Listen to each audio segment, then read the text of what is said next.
tardes a todos.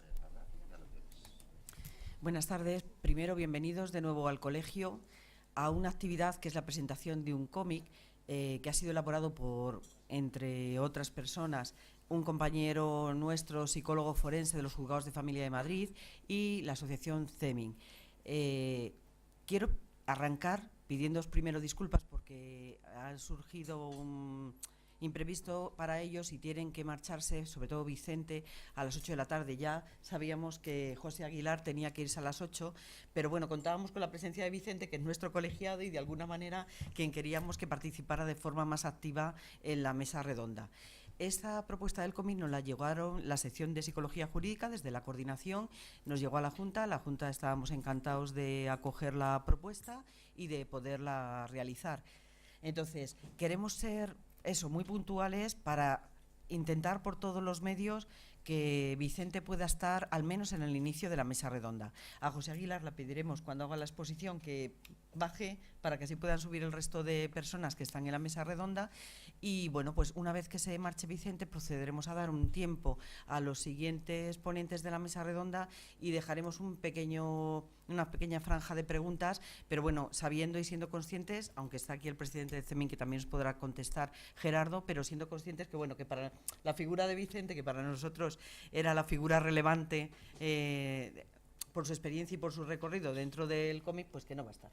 ¿De acuerdo? Bueno, si me permite, Rocío, muchas gracias, sobre todo muchas gracias por la invitación, muchas gracias por el espacio, como siempre, y deciros que bueno, la eventualidad que ha surgido es que no estaba previsto, pero yo me tengo que ir con José, porque tenemos otra presentación mañana y una jornada que ha surgido de hoy para ayer, y me tengo que marchar con él y tenemos que tomar un tren a las 9, con lo cual ese es el motivo que nos vamos. Pero me planteaba Rocío, y la verdad es que yo se lo he agradecido mucho y me parece muy buena idea intentar mantener el formato que teníamos, que el formato era la presentación del cómic, que ya veréis qué bien lo hace José, la presentación del cómic, un poco su filosofía y tal, que la vamos a hacer un poco a la limón, aunque el que la lleva es él. Pero ya veréis, y os lo va a contar inmediatamente, como además es interactiva, es decir, o sea que la idea es que en la medida de lo posible a lo largo de la propia presentación del cómic no sea una cosa ex cátedra y desde aquí, sino que vosotros mismos vayáis viendo un poco la génesis, lo que significa y el cómo hemos intervenido los demás en esta historia, ¿no? Entonces, a partir de ahí, yo os invito, creo no cometer ningún error, José, a que el debate sea desde el primer momento. Luego le hemos pedido a José que la corte en cierto modo para que podamos empezar el debate, digamos, a las 7:30 y a partir de ahí ya, cuando nosotros nos vayamos a las 8, esperemos que esté suficientemente en ruta el debate para que sigáis con el tema, si os parece bien. Estupendo. Pues nada, si os parece, comenzamos. José, cuando quieras. Vale, pongo las gafas de presentar. Bueno, voy a intentar hacerlo también que sea como una introducción para que podáis tener la mesa redonda y además como tenéis el cómic ahí lo vais a poder ojear, pues un poco introducir lo que es el tema. Una de las cosas que se pretendió una de las cosas que se pretendió desde el principio era que tuviera un cierto carácter profesional, de manera que los destinatarios finales, que podrían ser los niños y las niñas, se sintieran identificados con la estética, con algo que les atrajera y que no les pareciera, bueno, pues que es un poco para rellenar un espacio, ¿no? Empezamos por la imagen de la portada, buscamos unos perfiles en la indumentaria, en el estilo de dibujo, en la gama cromática, etcétera, que pudiera estar en sintonía con lo que es un poco las estéticas en las que pueden moverse o navegar los niños y niñas, los chicos y chicas dentro de esta horquilla de edad en la que estamos hablando. Vemos que hay un niño más pequeño y una hermana mayor, que es un poco la que está en la fase ya de la adolescencia y quien genera un poco el espíritu crítico dentro de la familia. Los pusimos en portada obviamente porque son los protagonistas y el título era muy explícito porque en realidad la idea era que cuando abrieran el cómic ya supieran de qué iba, es decir, que no se encontraran con una historia edulcorada, sino que supieran exactamente que se trataba de ir al juzgado. No obstante, hay una dirección por parte de CEMIN en cuanto a los contenidos y a la estructura de los diferentes pasos, etcétera, que hay en cada uno de los procesos que se siguen, Pero todo esto había que meterlo también en el contexto de un eje narrativo que fuera atractivo y que no directamente empezáramos a hablarle en términos corporativos al niño, ¿no? Por esto empezamos con una imagen suave y amable, como es la del gato que se despierta, el niño, la madre, es decir, una situación cotidiana con la que puede empatizar el niño receptor o la niña, y aquí ya presentamos en esta segunda página el eje familiar, la hermana, la madre, el padre, y en una situación habitual doméstica como es el desayuno, ¿no? Donde el padre ya hace una exposición, o ambos dos, pero bueno, en este caso ahora el padre, hace una exposición en torno a que hay una cuestión de la que tienen que hablar todos y debatir, ¿no?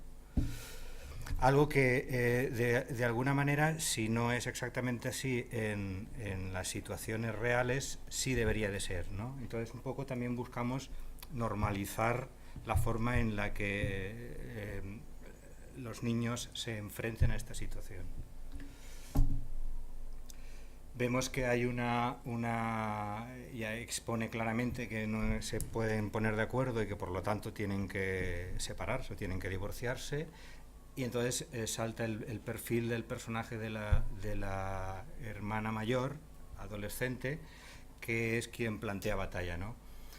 También se trataba de que el receptor, en este caso, se pudiera sentir identificado con todas esas preguntas y todas esas cuestiones y esas inquietudes y decepciones, etcétera, que se le plantean en esta situación. No sé si Vicente en esto quiere apuntar. A ver, gracias, José.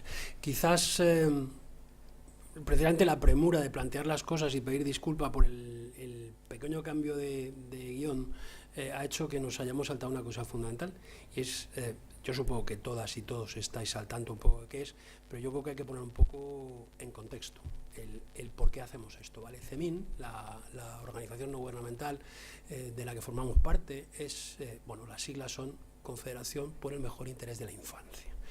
Bueno, todas y todos los que trabajáis en esto sabéis que el objetivo fundamental de nuestro trabajo forense en el contexto de los juzgados de familia es ayudar a los jueces a esa filosofía magnífica que aparece en la doctrina, que aparece en la legislación y la jurisprudencia, de buscar el mejor interés del niño, o del niño y la niña, o bueno, de la infancia, que también tenemos que tener mucho cuidado con el lenguaje políticamente correcto. ¿Qué pasa? Que nosotros lo que estábamos entonces como asociación, CEMIN, es buscando una forma de ayudar a la gente pequeña a entender cosas que generalmente no se les explican. Y nuestra idea de intentar promover el cómic era buscar un vehículo para intentar explicar a los chiquillos y a las chicas, pero no solo a los chiquillos y chiquillas, sino también a sus padres y madres, qué es lo que pasa cuando van al juzgado, que no lo saben. Que es muy importante tener en cuenta que la gente, cuando llega al monstruo que es un edificio judicial con sus banderas, sus policías, sus arcos de seguridad, sus salas de vista, sus togas de los abogados, los jueces y los fiscales, no entienden nada. No entienden nada. En mi experiencia, y os podría contar muchas anécdotas, el problema es lo perdidos que se sienten allí abajito, ¿no? Entonces, la idea era intentar enseñarles a los chiquillos y chiquillas, esto tiene una estructura y vosotros la vais a entender. Entonces pensamos un poco en eso, pensamos en una familia normal, intentamos tipologizar, intentamos buscar, tanto desde el punto de vista psicológico o desde el punto de vista del psicólogo forense especialista en este área, como desde el punto de vista judicial, los dos inspiradores que le fuimos contando la parte teórica a José, que luego la llevó y vais viendo cómo la plasma magníficamente, fuimos un juez de familia por un lado y por otro lado yo.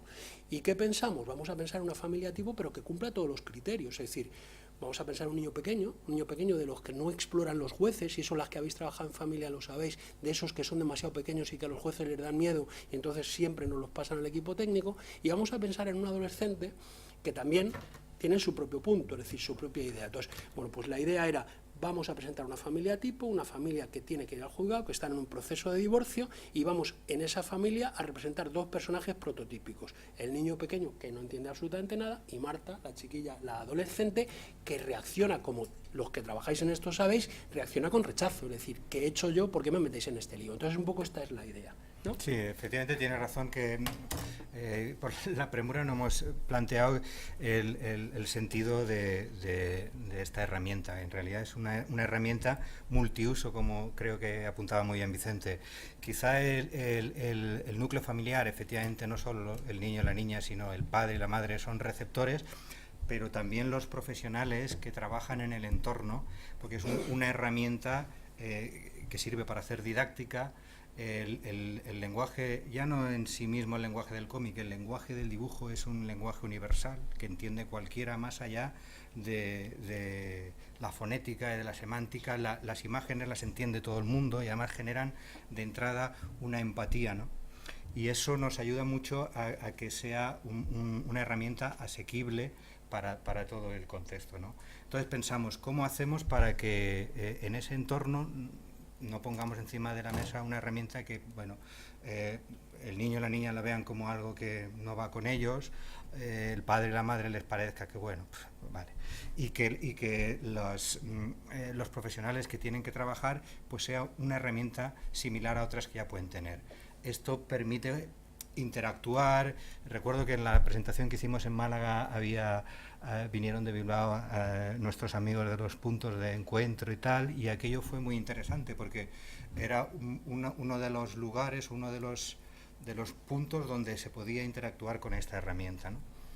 Entonces ese era el objetivo, un objetivo abierto que además permite hacer después con esto una unidad didáctica, si queremos, para trasladarla al aula o trasladarla a espacios específicos en los que se esté trabajando con los menores, ¿no? De todas formas, según las siglas de CEMIN, lo que más nos importaba en el contexto de todo esto es efectivamente el mayor beneficio del menor o de la infancia en este caso, ¿no? Porque el problema con el que ellos se encuentran es un problema que no han generado, que les viene inducido, y todo lo que eso supone de ir a un juzgado y tal también es un problema que no va con ellos, ¿no? Y eso teníamos que plasmarlo para que también pudiera interactuar el conjunto de las personas implicadas, ¿no?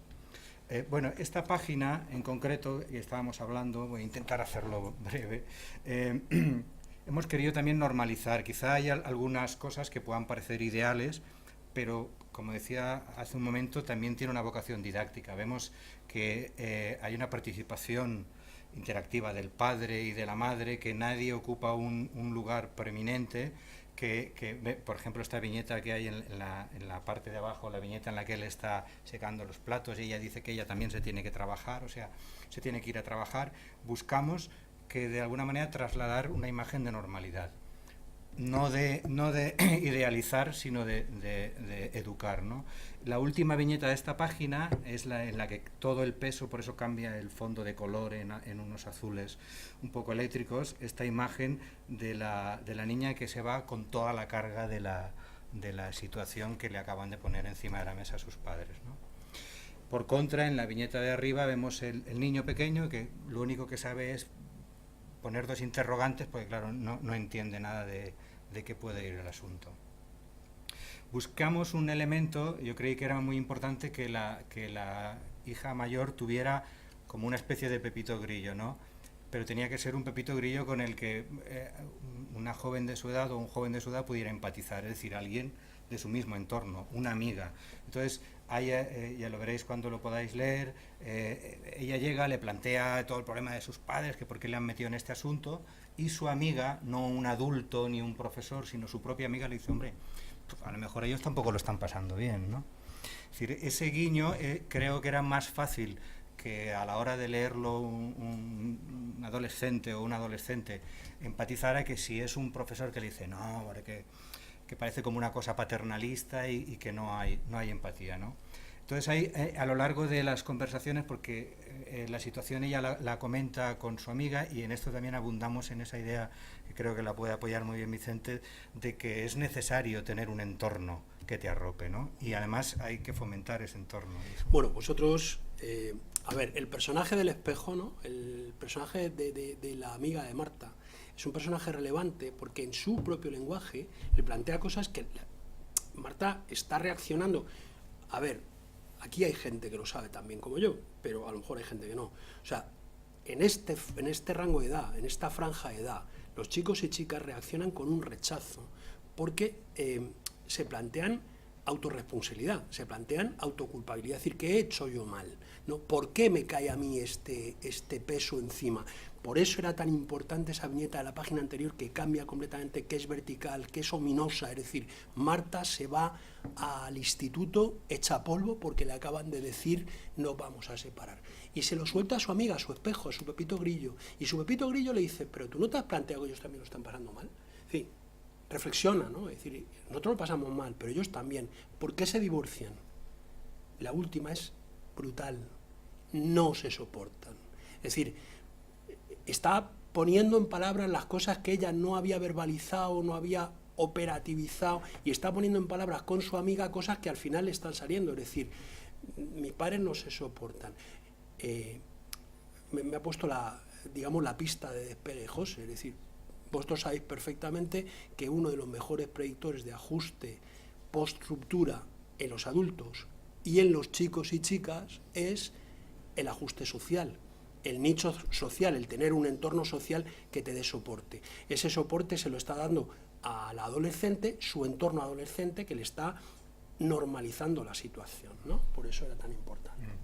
Y efectivamente en los diálogos buscamos, claro, teníamos un número limitado de páginas, y los diálogos, en realidad lo más importante en los diálogos es ver qué es lo que sobra, y con el mínimo de palabras, pero con mucha carga, contar la historia, ¿no? Hay una advertencia ya en la que ella expone un miedo, dice, y encima todo el lío de los abogados y eso.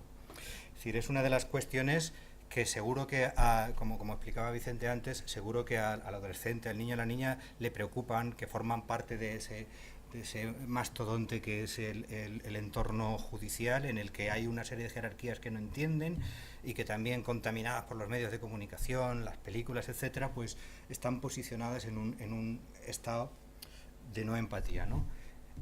Bueno, hay una serie de transiciones siempre que nos llevan a espacios en los que la familia convive. Hemos visto que la carga de profundidad la sueltan en el desayuno para dar espacio a que pueda haber esa reflexión, y luego por la noche, cuando se vuelven a reunir, es cuando se produce ya de alguna manera el conflicto entre el adolescente, que toma el timón y el liderazgo de la rebelión frente a la situación que le están planteando. ¿Qué le pasa a Pablo? Mirad a Pablo ahí. Es que no sé si lo veis en la viñeta, pero Pablo lo que le pregunta es, lo que le preocupa con su cara de sorpresa es, ¿y con quién vamos a vivir? Es decir, o sea, el pequeño está chocado, el pequeño está confuso, y le preocupa con quién van a vivir. No hay más. Sin embargo, si seguís la secuencia de Marta les está diciendo, pero ¿y por qué nos echáis todo esto encima?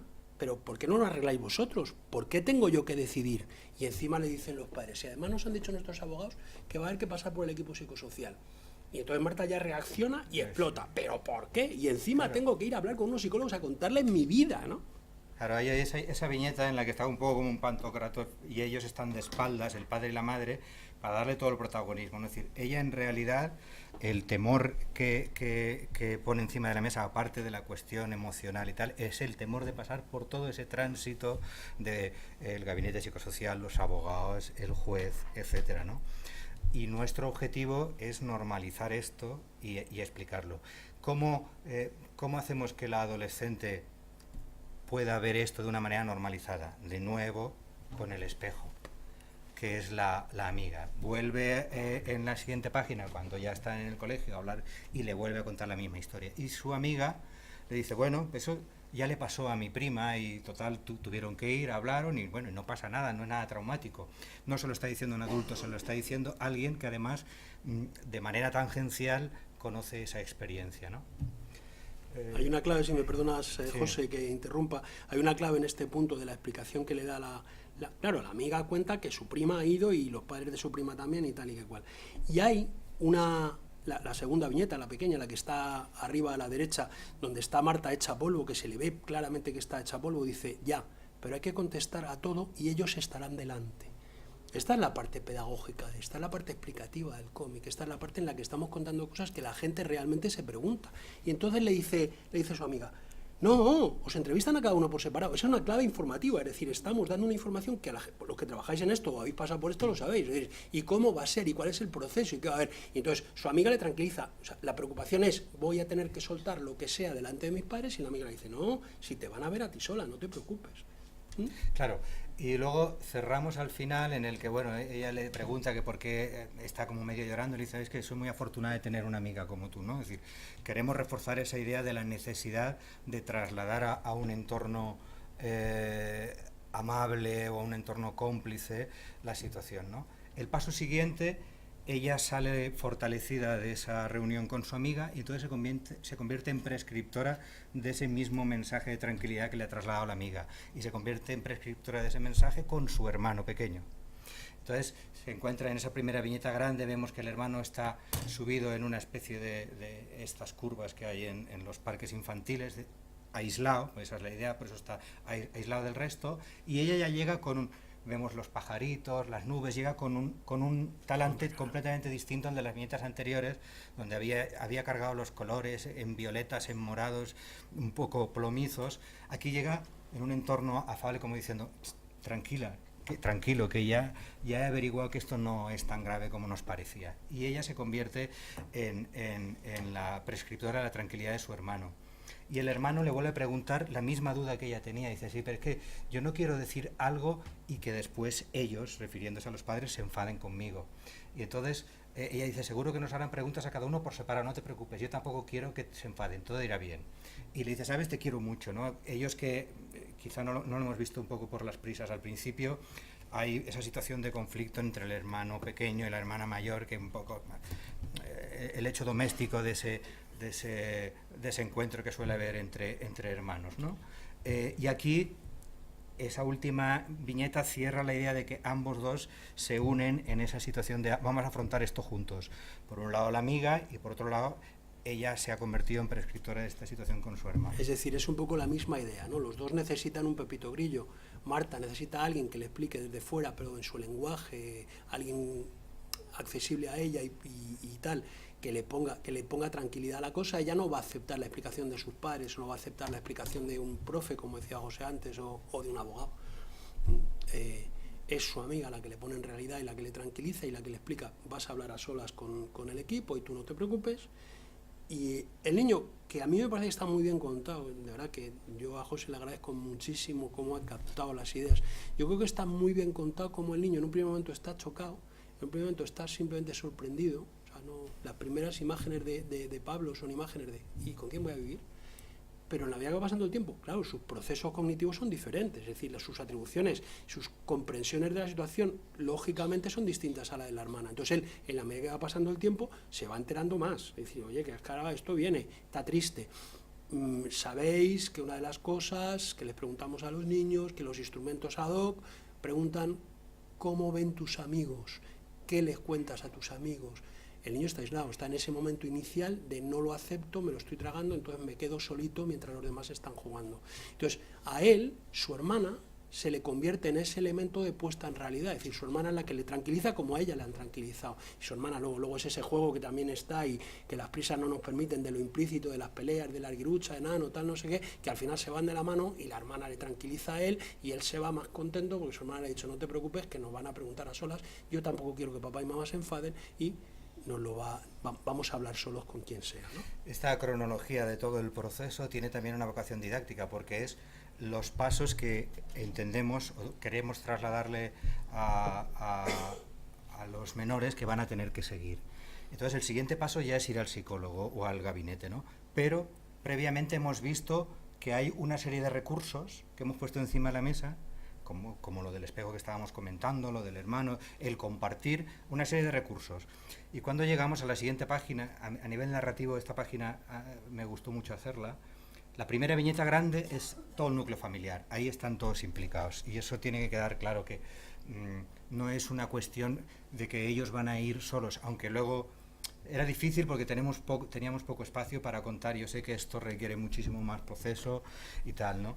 Pero no teníamos tampoco demasiado espacio. No obstante, la idea primero es que ellos entiendan que no van solos a este asunto y que luego hay una recepción amable del tema y que va a hablar con cada uno de ellos. Para mí todo se resume en las viñetas de abajo, en las que el psicólogo está siempre, es el mismo, no repetí la figura de él para trasladar esa imagen de que va a ser imparcial en cada uno de los casos y objetivo. Entonces lo único que cambia delante de él es quién se sienta. La madre se sienta y sin necesidad, sin responder a ninguna pregunta, dice: yo quiero que los niños vivan conmigo, y el padre dice: yo quiero que los niños vivan conmigo. El conflicto. La hija dice: yo no quiero elegir. ¿Por qué tengo que elegir? Es la rebelión. Y el niño dice: yo lo que quiero es vivir con mi papá, con mi mamá y con mi hermana todos juntos. Que como perfectamente sabéis, perdóname José que irrumpa, es lo que dicen los niños habitualmente. Entonces, lo que tratamos de resumir con esta imagen es que van a poder explicar lo que tengan que explicar y que van a poder hablar de cómo se sienten. No van a tener que decir algo explícitamente para perjudicar a su padre o perjudicar a su madre, que no es el objetivo y que es, en apariencia, una de las cosas que más temores les causa a la hora de pasar por este proceso.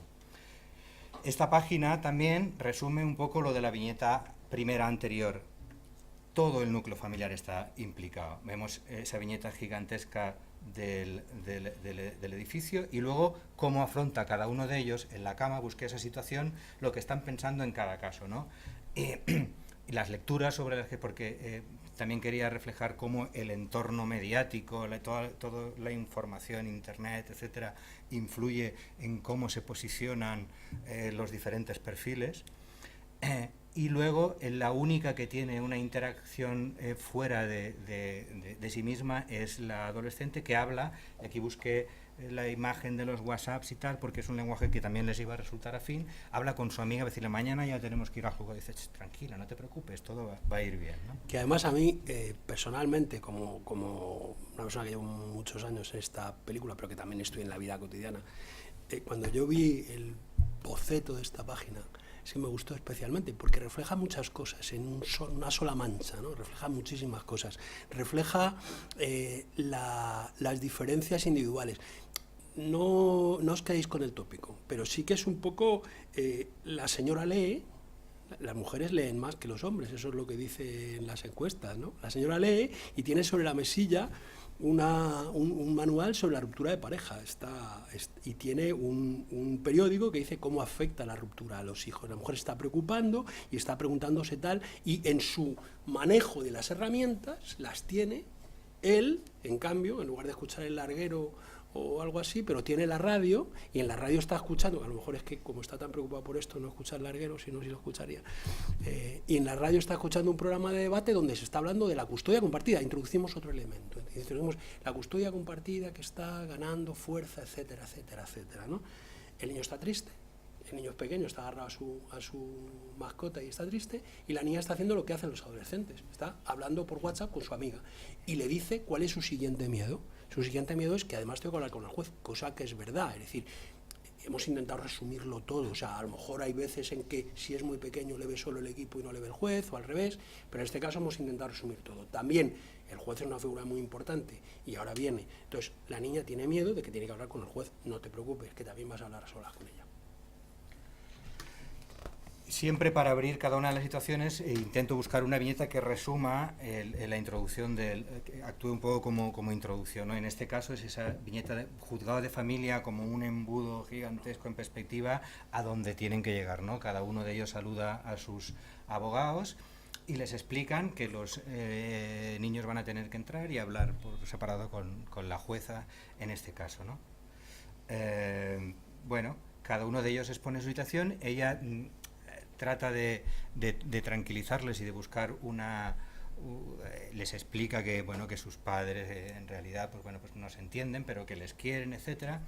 Y las dos viñetas finales resumen cómo el niño es más fácil de tranquilizar en este caso, y la hermana mayor pues muestra cierto escepticismo todavía, ¿no? Porque sigue con un espíritu crítico. Finalmente, el espacio de la sala del juzgado donde están y una reflexión que en este caso creo que era interesante, que la juez, no lo puedo leer bien aquí. He tenido oportunidad de hablar con sus 2 hijos y es un hecho que les quieren mucho a ambos. Para sus hijos la disputa entre ustedes es una situación traumática. Ambos son buenos padres y no hay razón para no ponerse de acuerdo. Les sugiero alcanzar un acuerdo amistoso en beneficio de sus hijos. Piénsenlo un instante. Y ellos se miran con un interrogante. Bueno, está claro que puede ser una situación ideal o puede ser también un planteamiento didáctico. Es decir, por eso esta página va dirigida explícitamente a los padres. Es decir, con todo lo que has visto antes, bueno, a lo mejor hay otras maneras de actuar, hay otras maneras de conducirse y otras formas. Y ahora que estamos tanto con el tema del diálogo, pues hay otras maneras de dialogar, ¿no? De todas maneras, y otra vez, perdóname que irrumpa en esto, por volver un poco, estamos llegando al tiempo que teníamos programado más o menos para esto, pero yo quiero retomar las 3 últimas viñetas, las 3 últimas páginas, un poco en el espíritu que José, yo creo que le ha colocado perfectamente a lo que queríamos. Se trata de explicar muchas cosas en muy poco espacio y con muy pocas imágenes gráficas que van a dar ideas concretas, muy concretas. El espacio, el embudo, que es el juzgado de familia, donde uno está abocado a ir a un sitio que no sabe cuál es su final, pero que se estrecha. Sin embargo, en ese espacio se empieza a personalizar, se empieza a jugar con la presentación de los distintos operadores, es decir, están los abogados, están los procuradores, que ocupan su rol, está el juez, en este caso la juez, que la mayor parte son mujeres, las de familia en Madrid por lo menos son la mayor parte mujeres, y están los espacios, es decir, vais a pasar a hablar, os va a explorar, como técnicamente se llama, pero vais a hablar con ellas solas. Y entonces se les enseña a los niños, a los padres y a los operadores, se les enseña cómo el espacio, digamos, se modulariza en función de cada momento. La jueza habla con los chicos sentada en 2 sillones delante de la mesa. Es decir, no está sentada ni en los estrados, ni detrás de una mesa, ni nada parecido. Ni vestida de juez. Es decir, claro, se normaliza esa situación. Es a los padres a los que se les da la imagen de autoridad, ¿vale? La imagen de autoridad es la señora juez ya con su toga, sentada en el estrado, y les explica las cosas como son. Pero estamos presentando los operadores, presentando los momentos, los espacios, intentando transmitir esa idea de que efectivamente al final ustedes tienen que replantearse esto, porque el litigio que ustedes traen de yo quiero que mis hijos vivan conmigo, yo quiero que mis hijas vivan conmigo, yo no quiero tener que decidir, yo quiero vivir con papá y con mamá juntos, es algo que de alguna manera hay que poner encima de la mesa y hay que buscar una solución, y esa solución cabe, y es una solución que se llama diálogo, que se llama mediación, en fin. Y luego ya para finalizar, pensé que era interesante, ya que teníamos una página que podíamos aprovechar, hacer algo más didáctico. Ay, no está aquí. No, está en esa aquí. No está, en esa no está. Vale, es una página donde aparecen reflejados los perfiles de los diferentes actores que van apareciendo a lo largo de la historia. Y debajo un pequeño título que explican, además lo dicen ellos personalmente, dice... Yo soy la juez, ¿cómo es? Por ejemplo, soy la juez, represento a la justicia en el juicio y decido sobre la custodia de los hijos y demás cuestiones de la familia, en caso de desacuerdo de los padres. El fiscal se presenta y dice, represento al Estado en el juicio y protejo el interés de los menores. Bueno, los abogados... Es una forma de que los menores también entiendan esa mezcla de jerarquías y de personajes que intervienen. Hemos traído unos cuantos cómics que son de libre distribución y que los tenéis ahí para hacer uso de ellos. Y además están en la página de CEMIN, cemin.org, que también son de libre descarga, son de licencia libre, ¿vale? Podéis descargarlos y verlos. Vamos pidiendo que se impriman en la medida que vamos teniendo demanda, pero tampoco tenemos tantos, pero por lo menos uno para cada uno sí vais a tener. Y podéis acceder a ellos en la página de cemin.org, ¿vale? Bueno, pues dejo yo que... Bueno, pues Nuria, José Manuel. Gerardo. ¿Y habéis ido ya para todos? No, hay que subir, sí. Somos 5, ¿eh? Sí. Ay, aquí ya está. Sí, es verdad. Vicente, ¿coges tú las o coge las ambas?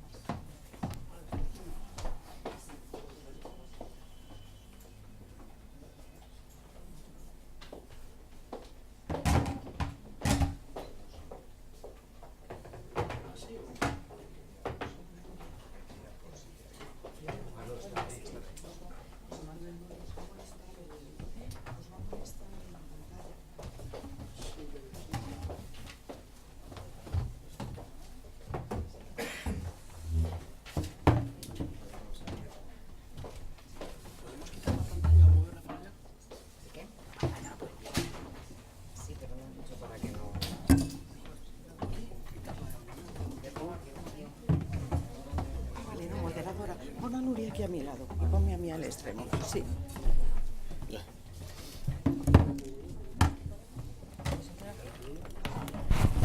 Espera, os quito eso y os quito esto.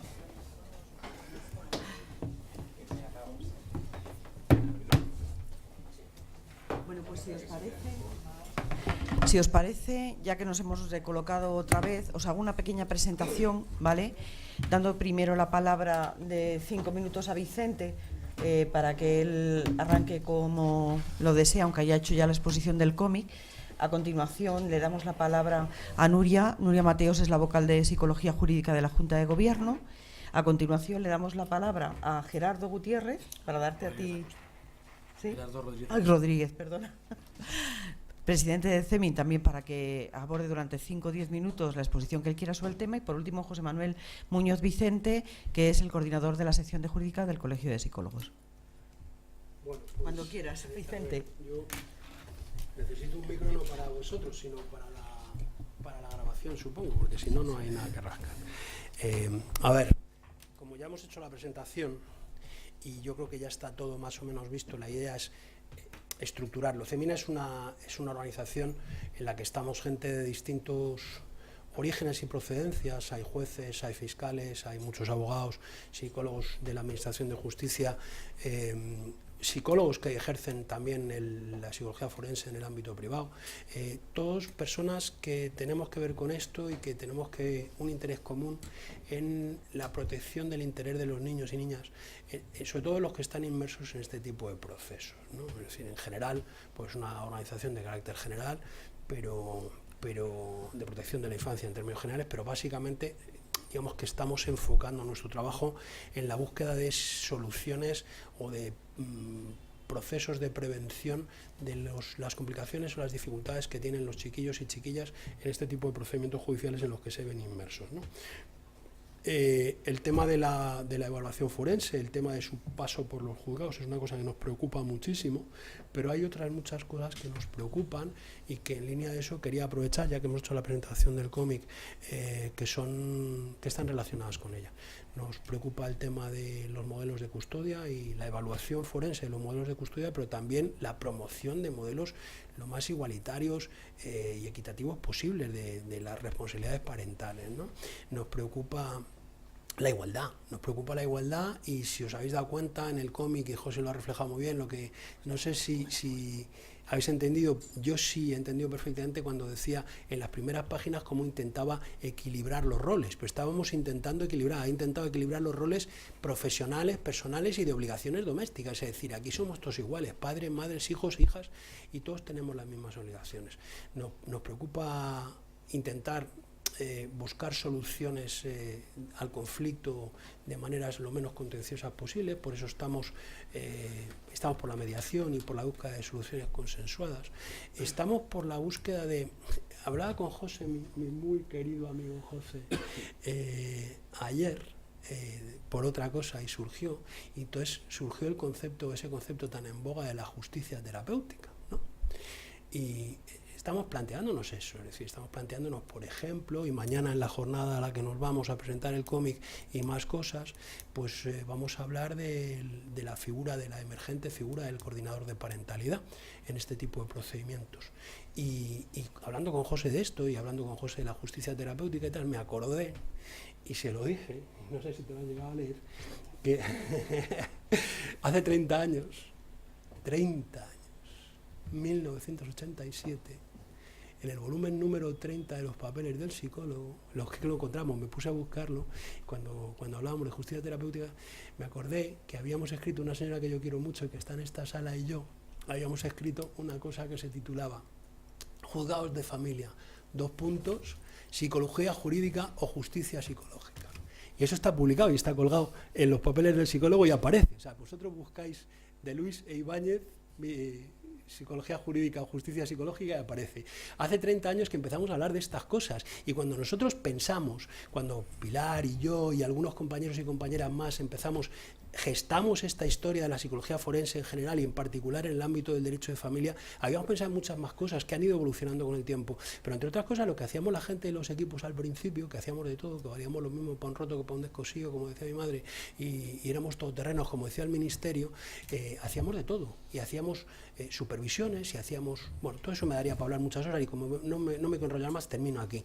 Entre otras cosas, hacíamos lo que se llamaba entonces los seguimientos y las supervisiones de las visitas, que eran básicamente la génesis de lo que ahora elaborado se viene a llamar el coordinador de parentalidad. Pero los equipos técnicos hace 30 años estábamos haciendo eso, porque no solamente hacíamos psicología forense en sentido pericial, sino más cosas. Bueno, 30 años después seguimos en lo mismo. Espero que algún día se consiga y espero verlo. Gracias.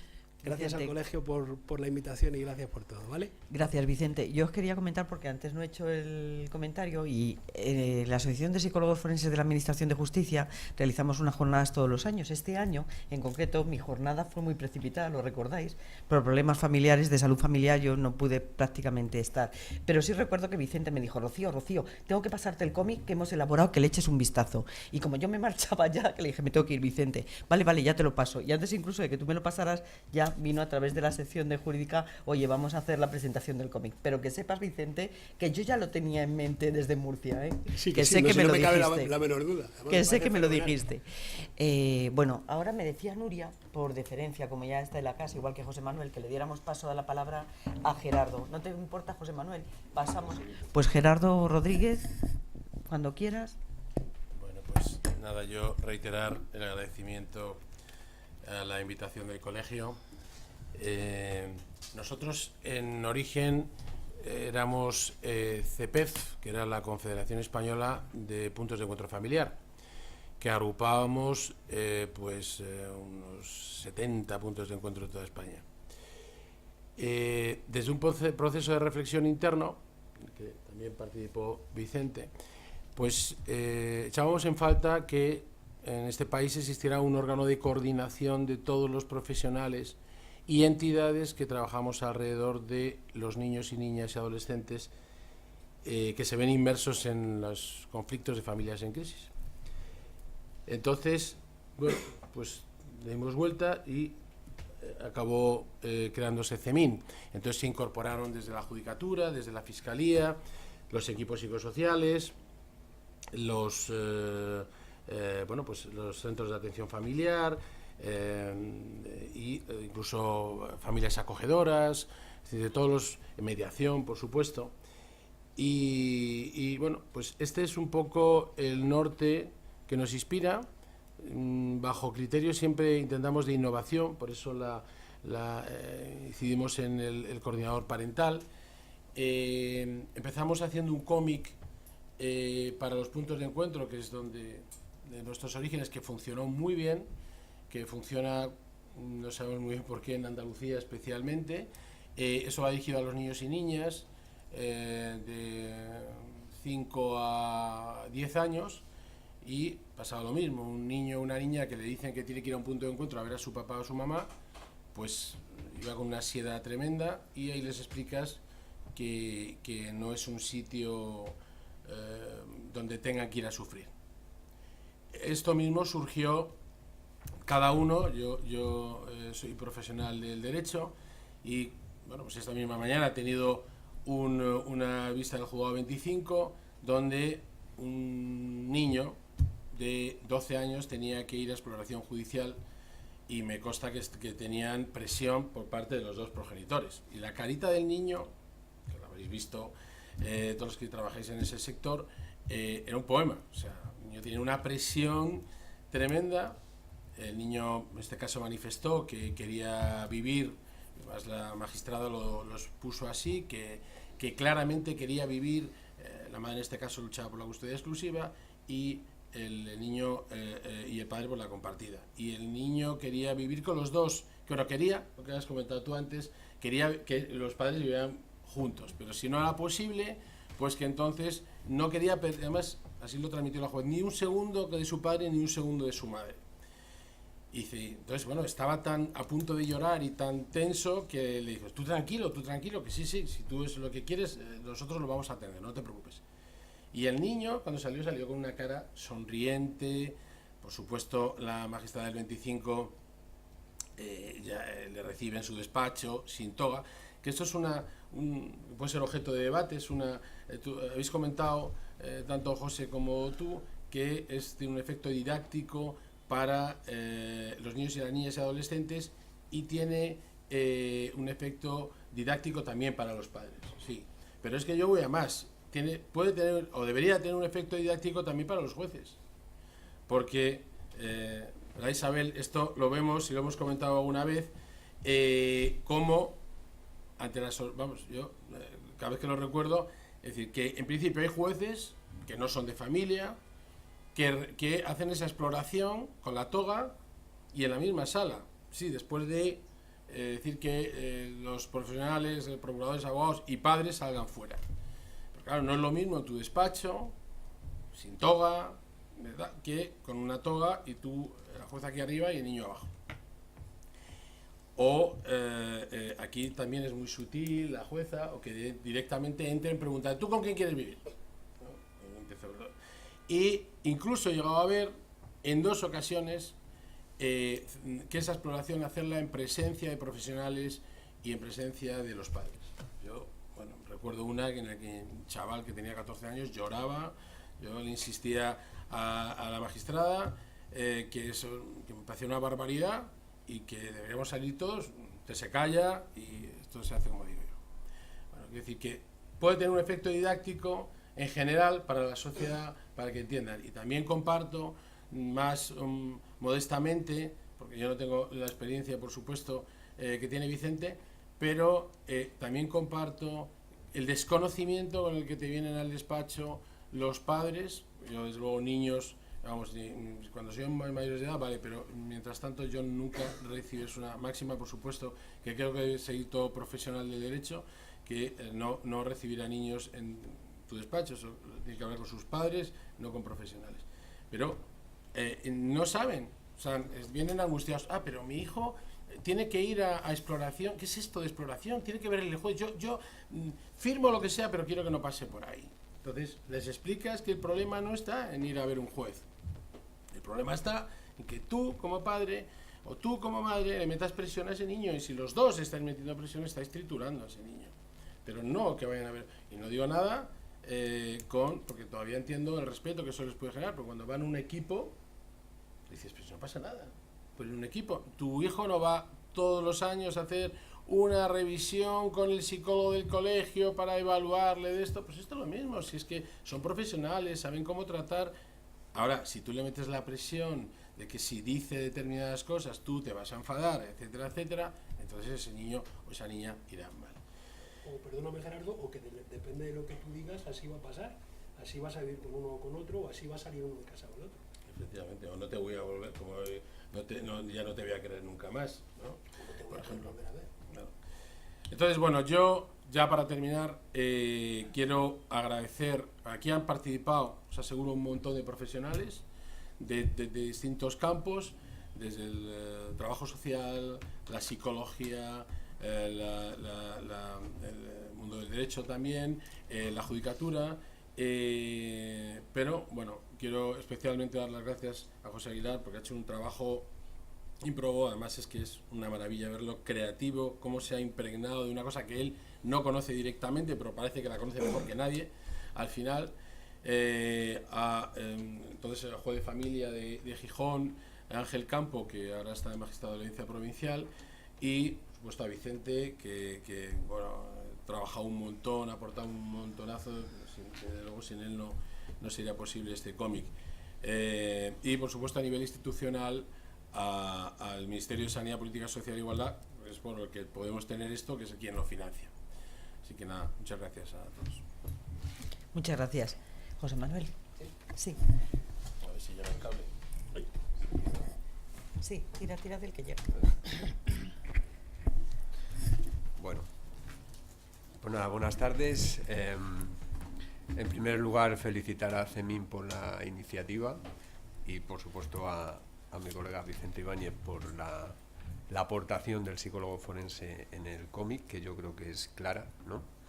Ayer debatíamos, cuando hablábamos de más cosas, pero también de la presentación de esta tarde, que realmente esta iniciativa viene a poner el énfasis en una cuestión que está ahí desde el inicio de los equipos psicosociales en los juegos de familia, ¿no? Esa doble función, por así decirlo, que no se ve, por ejemplo, o que no, esa disyuntiva no existe tanto, por ejemplo, en el ámbito penal, quitando los juzgados de violencia sobre la mujer, donde también se nos pide una función asistencial en ocasiones, ¿no? Pero en el resto de jurisdicciones, o en vigilancia penitenciaria, en otro tipo de jurisdicciones, no se nos solicita esa labor más asistencial, si la queremos llamar así. Yo he rescatado una de las conclusiones de la segunda jornada de jueces y magistrados de familia e incapacidades, que se llevó a cabo en Barcelona en el año 2004, y fijaros lo que nos decían los jueces de los equipos psicosociales, ¿no? La actuación de los equipos psicosociales no solo se ha de centrar en la elaboración del correspondiente informe técnico que expresamente se le ha solicitado por el tribunal al que estén adscritos, sino que además podrán desarrollar otras complementarias, tales como prestar ayuda puntual a la familia para afrontar la crisis familiar, informar de la existencia de instrumentos alternativos para la solución de conflictos relacionados con una crisis familiar, como lo es la mediación, que evitarían el procedimiento judicial contencioso y con los que se podrían obtener acuerdos sólidos y solventes, otras labores de seguimiento y de apoyo, coordinación con los puntos de encuentro, etc. Es verdad que algunos psicólogos forenses más formados a lo mejor o que trabajamos en todas las jurisdicciones y no solo en familia, nos cuesta, o yo por lo menos hablo por mí, me cuesta mucho esa labor de intentar mediar. No tengo formación tampoco para hacer esa mediación y a veces discutimos o no vemos claro esa doble función más asistencial que pericial, ¿no? Pero la realidad es que de las asociaciones profesionales, las guías de buenas prácticas sí que apuntan hacia esa otra función, una función que yo creo que queda muy bien reflejada en esta iniciativa. No tanto a lo mejor como, incluso sí, también de cara a preparar la evaluación pericial, como bien ha dicho Vicente en la presentación, ¿no? Se desmitifican muchas distorsiones cognitivas que tienen los menores cuando van a ir a una exploración por el psicólogo forense en un caso de familia. A veces distorsiones llevadas por esa presión de los adultos, colocarles en ese papel de decidir, piensan que lo que ellos digan va a ser lo que va a adoptar el juez, como otras distorsiones más propias de la incertidumbre, no tienen claro si les vamos a hacer dibujar, si es que les vamos a pasar no sé cuántas pruebas, ¿no? Y yo creo que en ese sentido, pues es una herramienta que va a ayudar mucho a menores. Hablábamos también antes, Nuria y yo, no es el prototipo de familia, es un tipo de familia. Vemos una familia en el cómic, pues una familia que es lo ideal, lo que nos gustaría que llegara a los juzgados, familia donde ambos parece que está claro que deciden separarse. Eso ya es un factor de buen pronóstico, es decir, cuando los dos progenitores están de acuerdo en que se tienen que separar, es mejor que cuando la decisión es unilateral de uno, el otro todavía tiene cierto afecto por la otra parte, ¿no? Y no, me refiero que es una familia donde los dos pues han tomado la decisión conjuntamente de separarse. Es verdad, se explica muy bien la diferencia de edad. Sabemos que la separación es un estresor muy de primera magnitud, tanto para adultos como con menores. Se ve muy bien en el cómic cómo, dependiendo de una variable, se ve solo una variable, que es la edad, ese impacto es distinto en un adolescente que en un preadolescente, ¿no? Y como también, lo que decía Vicente, esos factores de protección, en este caso el apoyo, que el adolescente lo tiene en su amiga, pero que el menor lo tiene en su hermana. Y cómo ese factor de protección amortigua lo que es el estresor, ¿no? de lo que es la separación parental. Así que por mi parte, enhorabuena. Gracias. De todas maneras, José, yo nos tenemos que ir. La pena es que no vamos a poder quedar a escucharte, Nuria, pero sí me gustaría, además de agradeceros a todos un montón y pediros disculpas por esta urgencia de marcharnos y tal, deciros que efectivamente no teníamos más posibilidad que presentar un modelo de familia. No podíamos presentar y teníamos que elegir un modelo estándar, ¿vale? Es decir, no podíamos hacer todo el elenco de opciones que se nos plantean. Pero además también queríamos normalizar, como ha dicho yo creo que José antes, ¿no? Queríamos normalizar, es decir, o sea, considerar que la gente normal se separa, la gente normal se divorcia y la gente normal pasa por procesos complicados en los que efectivamente estas cosas se tienen que llevar con la mejor de la mejor manera posible. Pero para despedirme de vosotros y perdonad por el abuso, no quería dejar de comentaros que desde CEMIN, que es un rollo voluntariado y que estamos todos aquí gratis et amore y porque queremos de verdad intentar cambiar algunas consideraciones y algunos enfoques, no nos olvidamos de otros casos, no nos olvidamos de otros casos. Dice, mírate, Nuria, porque es que no lo ha dicho Gerardo, creí que lo iba a decir, pues eso lo he hecho yo antes. Otro de los proyectos que tenemos, que también lo presentamos en Málaga y que está pendiente de hacerlo aquí también en Madrid, es que importamos de Inglaterra, de un congreso en el que estuvimos, una idea que nos gustó mucho, que fue una obra de teatro interactiva. Una obra de teatro interactiva que la hemos presentado ya una vez en Málaga, que es una obra de teatro en la cual con dos actores, un hombre y una mujer, contamos el ciclo de la violencia, el ciclo de cómo se va desarrollando en una pareja en principio normal el ciclo de la violencia y acaban en un juzgado de violencia de género. Entonces, también queríamos normalizar esa situación o por lo menos explicar a la gente de una manera más o menos gráfica. La hemos hecho, tuvo un éxito fantástico, ¿verdad? Que repitamos otra vez. Y estábamos a punto, ya os contaremos cuándo la vamos a hacer en Madrid. Lo de normalizar Vicente. la violencia. Perdóname, Nuria, no quería decir normalizar la violencia. No quería decir normalizar, sino normalizar la comprensión en entornos que no lo entienden. O sea, gente que no Me he se... crecido con un Bueno, micrófono.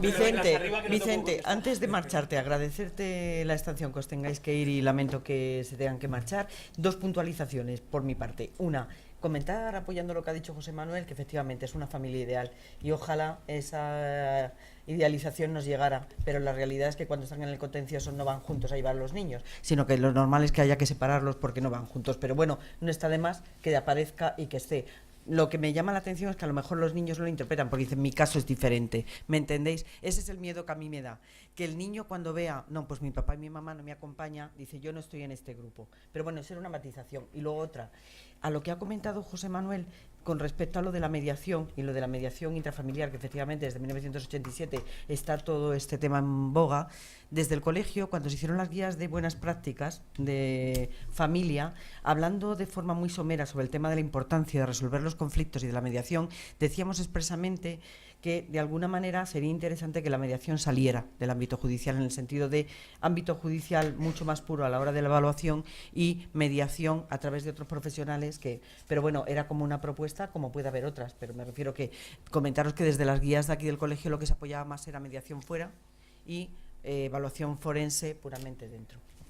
Bueno, no podemos ir, daría para mucho debate y tal, y efectivamente yo estoy de acuerdo, o básicamente estoy de acuerdo, aunque creo que hay otros elementos y otros momentos, pero sí lo único que quería eso era despedirme de vosotros, plantearos que esto es una forma de abordaje y que hemos intentado que sea didáctico y explicativo y que sirva para todo el mundo. Pero hay una cosa que no me quiero ir sin decir, y es, al hilo, que me lo has recordado tú y Gerardo seguro que está aquí, aunque yo me vaya, aquí hay gente que trabaja en Jugador de Familia y puede decir muchas cosas en el debate, pero hay una cosa que desde CEMIN planteamos también y es algo en lo que sí me gustaría que por lo menos al debate lo plantearéis, la necesidad de que se especializara el ámbito de familia dentro de la Administración de Justicia, es decir, crear una jurisdicción con cierto grado de especialización donde todos los ciudadanos tuvieran un acceso similar a este tipo de situaciones y no hubiera, como hay en la propia Comunidad de Madrid, ciudadanos de primera que tienen acceso a juzgados especializados con equipos especializados,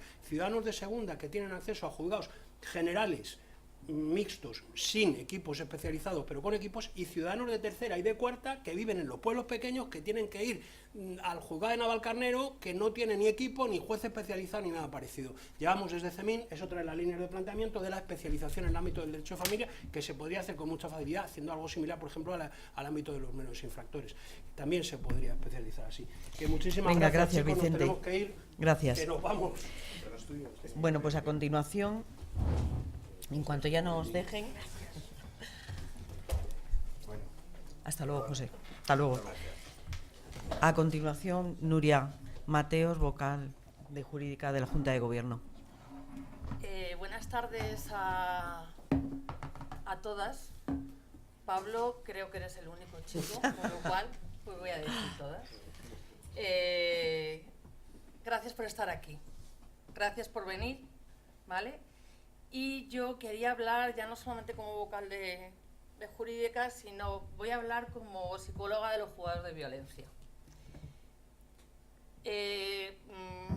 Se supone que teníamos que recortar el tiempo, que Vicente se iba. Yo creo que esto daría para mucho más, con lo cual yo voy a lanzar, bueno, no sé si son lapiceros o espadas lo que voy a lanzar, ¿vale? Pero creo que es el momento de decirlo. Y es que me dan un micrófono y ya, como Vicente me ha lanzado, pues ya me lanzo yo. En primer lugar, gracias por el cómic. Gracias por el cómic porque creo que siempre un instrumento nos viene bien en los juzgados, que estamos muy necesitados de que nos den instrumentos, ¿vale? Entonces, como instrumento, maravilloso. Yo no puedo hablar muchas cosas del cómic porque yo no he participado en él, pero sí que voy a decir algunas cosas, ¿vale? Que creo que es lo importante. Como psicóloga forense de los juzgados, creo que la única mirada por la que tenemos que mirar es pensar en el bienestar del menor y de la menor. Esa es nuestra mirada. Y no nos podemos confundir. Creo que lo que tenemos que abordar aquí, y cuando hablamos del cómic, cuando hablamos que los niños van al juzgado, ¿qué es lo que tenemos que ver? ¿Cómo se sienten?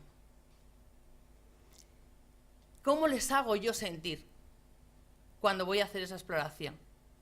¿Nos lo hemos planteado?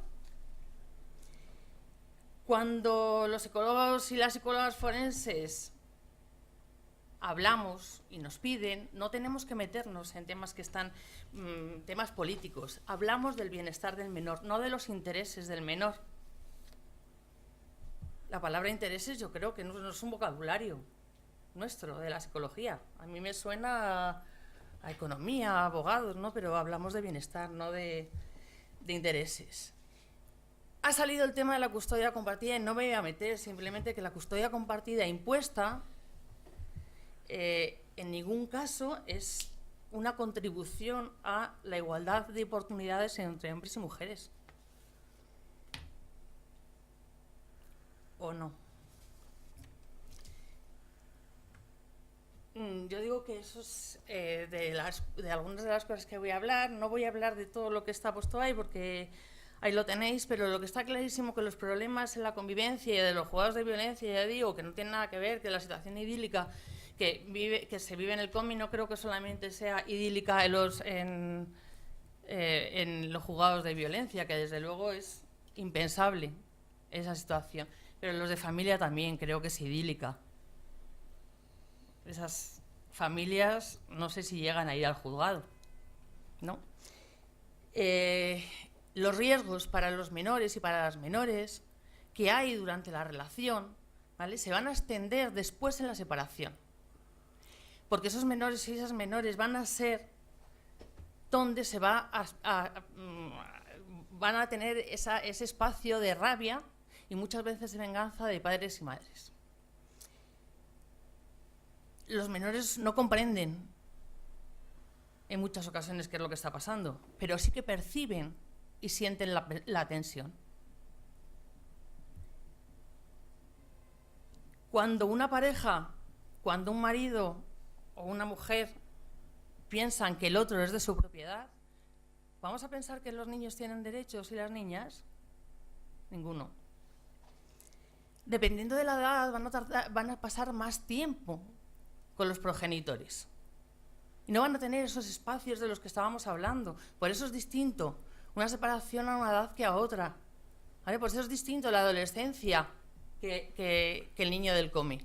El niño del cómic no tiene esos espacios como tiene la hermana. En muchas ocasiones se reciben mensajes contradictorios, no la situación idílica, y estilos de comportamiento distintos. No hemos hablado de las emociones y creo que es importantísimo. Digo que yo suelto cosas porque esto había mucho que hablar. Las emociones con las que los niños van al juzgado, y ahí sí que aparece en el cómic, son miedo, rabia y tristeza. ¿Sí o no? Sí, ¿verdad? ¿Y con qué salen de allí? ¿Salen con alguna emoción positiva? Con la única que podemos trabajar es con la curiosidad. Porque siguen saliendo con ese miedo, con esa rabia y con esa tristeza. No nos podemos engañar, no salen contentos, ni salen con amor ni con alegría. ¿Cuáles son las necesidades de los menores y de las menores? ¿Nos lo hemos planteado? Yo voy hablando y no voy pasando. ¿Qué necesitan? Una necesidad básica para ellos es amar. ¿Y qué es lo que hacen cuando llegamos al juzgado? Les preguntamos, ¿quieres a papá o mamá? Que no, que amar no es eso. Es cómo se sienten ellos de queridos. Se lo preguntamos. ¿Por quién se sienten queridos? ¿Cómo se sienten de queridos? No, les preguntamos, ¿tú a quién quieres? ¿Con quién quieres irte? Y no digamos que eso no se pregunta. Eso se pregunta. Eso se pregunta. Y los jueces y las juezas lo están preguntando. No nos vamos a engañar. ¿Qué necesitan? Protección. ¿Les estamos protegiendo cuando van al juzgado? ¿Quién nos asegura que las palabras que van a decir o lo que nosotros vayamos a poner en el informe, eso no va a ser una consecuencia para después, tanto para el padre como para la madre? Estabilidad. ¿Quién le está dando la estabilidad? Una estabilidad que para ellos se le está quitando, porque las rutinas van a cambiar, porque la estabilidad, la sensibilidad, todo va a cambiar ante una ruptura. Estamos hablando de vínculos seguros y estamos hablando de que no sabemos, en ese momento no sabemos si van a tener un vínculo seguro o cuál es el vínculo seguro para ellos y quién les va a atender. ¿Qué es lo que hacemos durante la exploración? La palabra fundamental, pero esa palabra asegurarnos de que no va a salir de ahí, de que esa palabra no la van a poder utilizar, de que no va a haber unos reproches después. ¿Eso lo podemos asegurar? ¿Estamos las psicólogas y los psicólogos preparados para hacer eso? Hombre, yo creo que los que llevamos ya mucho tiempo, ¿verdad? Y que tenemos formación, pero no será que la Comunidad de Madrid a lo mejor también tenía que formar a psicólogos y psicólogas que están entrando, ¿verdad? Para darles esa formación. Si no lo digo, no me queda a gusto. Pero como estoy hablando como psicóloga por ese juzgado, pues puedo decir lo que quiera, ¿no? ¿Qué nos piden los jueces? Que si los niños tienen vínculo, sí tienen vínculo con el padre y con la madre, pero estamos hablando de vínculos seguros. ¿O de qué tipo de vínculos estamos hablando? ¿De vínculos positivos? ¿De vínculos elegidos? Pero ¿cómo no? Claro, con un padre y con una madre que llevan viviendo siempre, ¿cómo no van a tener vínculos? Eso no quiere decir que sean vínculos positivos. Que el control de la conducta, que lo que necesitamos es coherencia, firmeza y confianza. Eso es lo que necesita el niño del progenitor, no que controlen su conducta solamente. Y que vemos niños que muchas veces están anulados, que tienen dependencia y tienen terror. Esa es la realidad que vemos. Me voy a saltar porque seguro ya me ha pasado el tiempo, pero... y vuelvo otra vez a la diapositiva de de antes. Hacer cómic, no solamente en penal, si tenéis idea de hacerlo en penal. Yo pediría hacer muchos cómics para jueces y juezas que están trabajando, para los fiscales, para los dirigentes de la Comunidad de Madrid, importantísimo, para que vean qué es lo que pasa cuando los juzgados no tenemos psicólogas y psicólogos forenses y tenemos gente que no está preparada para ello. Cuando tenemos gente, ¿verdad?, formada. Porque la formación es importantísima. Entonces yo creo que a los dirigentes de la Comunidad de Madrid, el ver qué es lo que pasa cuando no tenemos esas personas preparadas, que hablemos del bienestar, no de los intereses. Los intereses son económicos, o por lo menos la idea que tenemos los psicólogos. Y que no nos metamos en temas políticos, ¿vale? Que a nosotros lo que nos tenemos que hablar es de vínculos, capacidades, emociones. Eso es lo que tenemos que hablar los psicólogos forenses, ¿vale? Y de igualdad de oportunidades. Y cuando hablemos de igualdad de oportunidades podemos hablar de distintos tipos de custodia. Pero nosotros lo que nos piden los jueces sobre todo es hablar de capacidades y vínculos. Pero las custodias compartidas, estupendo cuando estamos preparados para ellos, y que no podemos hablar de... Yo creo que los psicólogos no podemos hablar de algo general, tenemos que hablar de cada caso en particular. Pues seguramente en algunos casos una custodia compartida es maravillosa, pero en otros no. Y bueno, yo creo que en poco tiempo, pero he saltado bastante. Y sobre todo también decir, y me he estado acordando de las compañeras, ¿qué pasa cuando los niños salen de juzgados y que no tenemos recursos para ellos? Aparte de los cómics, darnos recursos para esos niños que luego hay que seguir trabajando con ellos. Y que esa terapia que hay que hacer, y eso, que la justicia tiene que ser terapéutica, cuando salgan de allí, ¿dónde les mandamos? Y ya no digo más. Bueno, muchas gracias, Nuria. Damos por finalizado lo que es el turno de la mesa redonda. Os damos la palabra durante 10 minutos, un cuarto de hora, para que podáis efectuar todas las preguntas que queráis durante este tiempo. Yo actuaré de moderadora. Por favor, levantáis la mano y así voy cogiendo un poco. Gracias. Está ahí.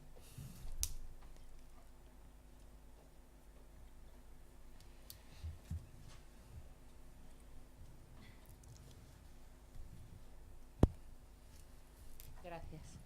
¿Se oye? No. Dale.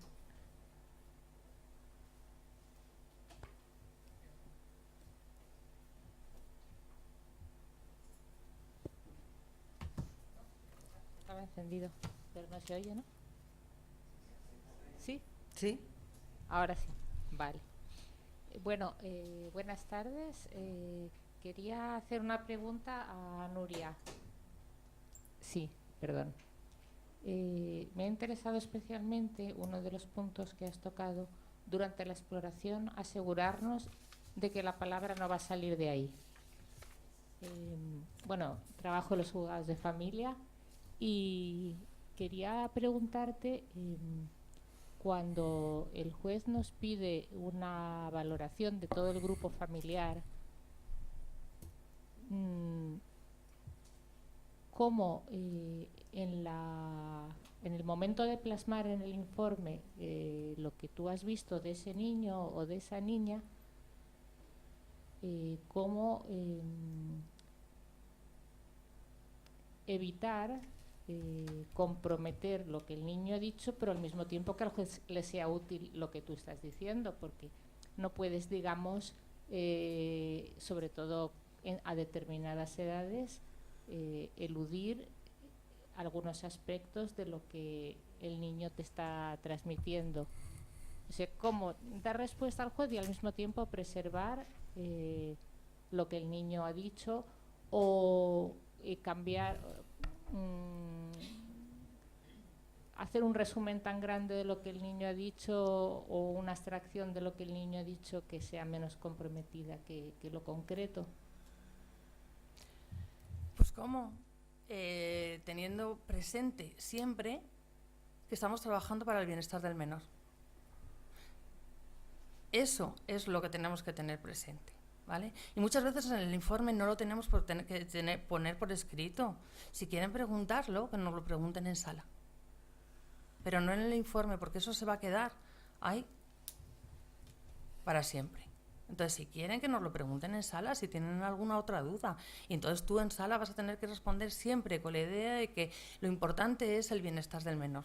No puedo ir ahí a fastidiar al niño, a traicionarle. Tengo que pensar en el bienestar del menor. Sí, claro, lo que pasa es que hay muchos casos diferentes. Por ejemplo, cuando unos niños muy mayores están diciendo que quieren que tú digas esto, que lo que no quieren es, por ejemplo, ver más a su padre por esto y por esto, de alguna manera tienes que reflejar eso, porque si no, en las consideraciones y conclusiones, si no hay nada de lo que los niños han manifestado... Claro, pero es que si el niño te está diciendo que no quiere ver a su padre y cuáles son los motivos para eso, pues lo tendrás que decir. Entonces, es que la situación idílica que hemos planteado de que el niño llega y te dice es que yo quiero vivir con mi padre y con mi madre igual, es que eso no pasa siempre. No, lo que quiero decir que es... No me he expresado bien. Quiero decir que ese criterio de no reflejar lo que el menor te ha dicho por escrito en el informe... Que se te está pidiendo que no, tienes que tener cuidado, como te lo está diciendo, ¿vale? Pero hay niños y niñas que te llegan al juzgado y dicen, yo lo que quiero decir es que quiero ir a vivir con uno o con otro. Claro, pero eso, cuando lo pones por escrito, también puede tener consecuencias, que es lo que tú has comentado antes. Esa es la pregunta. Sí, pero que siempre tenemos que pensar en el bienestar del menor. Siempre. O sea, esa es la idea, ¿vale? Que si son niños adolescentes, eso que tú lo estás diciendo, se lo van a contar al juez después, porque es que no influye que vayas a hacer el informe para que luego vayan a entrar en sala y se lo vayan a contar al juez. No, tampoco vamos a adornar lo que nos vayan a decir muchas veces los menores. Si esa misma pregunta, si eso mismo, se lo van a contar al juez después. No. Sí, porque van a entrar. No van a después. entrar, no van a entrar. Si son adolescentes. Bueno, cada juzgado es diferente. En el caso que estoy pensando en este momento, solamente los voy a ver yo, no van a entrar. Cuando son mayores de 12 años, suelen ir a sala. Bueno. Pero depende del juez. Claro, depende de la juez. Pero bueno, era un caso concreto. Pero de todas maneras, nosotros siempre estamos ahí para intentar, igual que pasan las pruebas preconstituidas, ¿vale? Cuando a ti tienen las pruebas preconstituidas, que en algunos juzgados se hacen muchísimo más que otros, cuando te pasan las preguntas, tanto del juez como del fiscal, como de los abogados y de las abogadas, ¿vale? Las preguntas que te pasan directamente, tú lo que tienes que hacer es cambiarlas, ¿no? Las intentas cambiar para amoldarlas, claro, amoldarlas a lo que quieres para contestar. Claro. No, cambiarlas, quiero decir, amoldarlas para decírselas al niño, no las puedes hacer tan directas, ¿vale?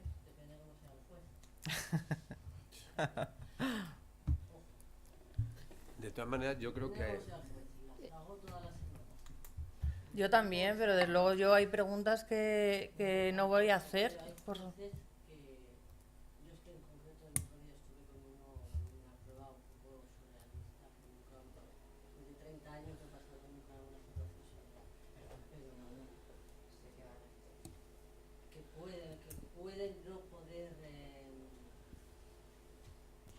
Modificar mucho la situación, ¿eh?